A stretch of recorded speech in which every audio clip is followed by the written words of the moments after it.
We begin tonight with the list of women who have now come forward accusing Donald Trump of inappropriate conduct. The detailed claims right here. And they come after that video, Donald Trump on that bus describing what he's able to do to women, kissing them, grabbing them because of his fame. It was during Sunday's debate he was pressed, asked if those were just words or if he had actually done that to women. When pressed, he said he never did it. Tonight, some believe it was that moment in the debate that drove some of these women to come forward. But tonight, Donald Trump blames the media, the Clinton campaign, saying they're driving this. ABC's David Wright leads us off. Tonight, a growing list of women are accusing Donald Trump of inappropriate conduct, including sexual assault. They insist his boasts on the bus to Billy Bush were much more than just locker room talk. I just start kissing them. It's like a magnet. You just kiss. I don't even wait. And when you're a star, they let you do it. You can do anything. Whatever you want. Grab them by the I can do anything.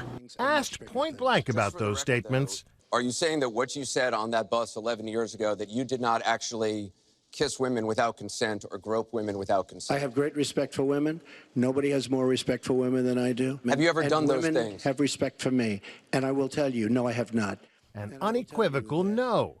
But even some Trump supporters feared that denial would open the floodgates for women to come forward. He was like an octopus. It was like he had 6 arms. He was all over the place.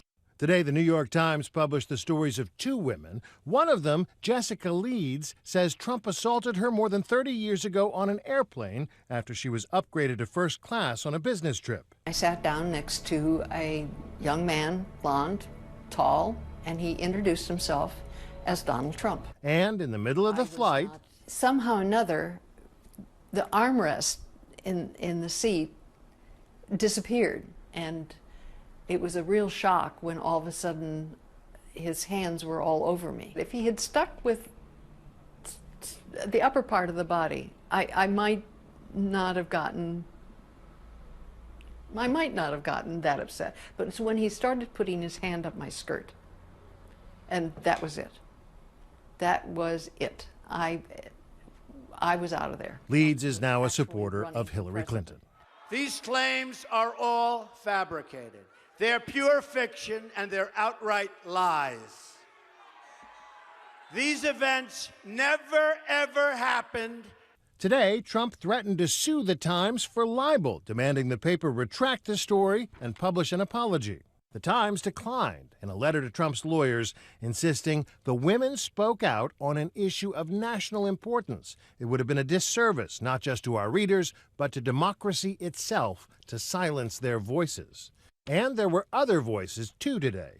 Among them, Natasha Stoynoff, a reporter for People magazine who traveled to Trump's Mar-a-Lago resort in 2006 to profile the billionaire and his wife, Melania, who was pregnant. Stoynoff says while Melania was out of the room, Trump shut the door behind us. Within seconds, he was pushing me against the wall and forcing his tongue down my throat.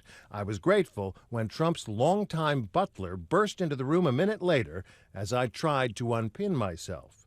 She says that as they waited for Melania to return, Trump leaned in and told her, "You know we're going to have an affair, don't you?" Today, Trump denies that ever happened, asking why Stoynoff would have left such explosive details out of her People magazine story. And then he seemed to attack her appearance. Take a look. You take a look.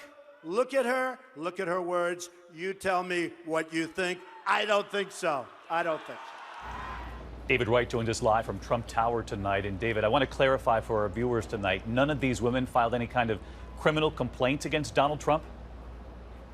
They did not, David, and they say to a person that they felt powerless to challenge him on this. The People magazine reporter, though, says she did tell her editor and asked never again to be assigned to the Trump beat. David?